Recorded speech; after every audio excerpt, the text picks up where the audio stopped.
Իմ արևանի թորնը, այս թաղում ենք մնակում։ Իրա պապան եկավ, հարցրեց, երեխուս կարող է տեսել եք, իմ տունս իրան մի քիչ ներքև է։ Երեխուն տեսել եք, ասենք չէ, ինչ եղավ, երեխան չկա։ Մենք էլ եկանք ու տենց իմացանք, սկսեցինք ման գալ։ Իսկ ինչ որ վերաբերվում է այդ բանով իդեալական ընտանիք են,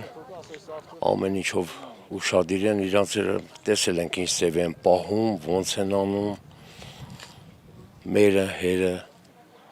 կարելի ասել բամբակի մեջ էլ պահել են այդ երեխուն, մեր աչքի դեմն է մեծացել, թե ես ինչ կատարվեց մենք էլ չգիտենք։ Աստված չանի, որ գետի մոմենտը լինի, մնացածը ոչի բանով ես մանենք հարակից գյուղերից, գյուղացիքը, մանր ու բետը էլ են բանան, 2 տարեկան երեխու մասին է խոսքը, հələ չի էլ բոլորը, վաղը չեմ իսոր նոր կլինի 2 տարեկան, պետք է չլներ, բայց ամենայն դեպս ինչ արած, Աստված, որ մի հատ բարի խաբար գտնվի երեխան։ Գոնե ծննդյան օրվա օրը մի հատ բարի աշկալուս ենք լինի,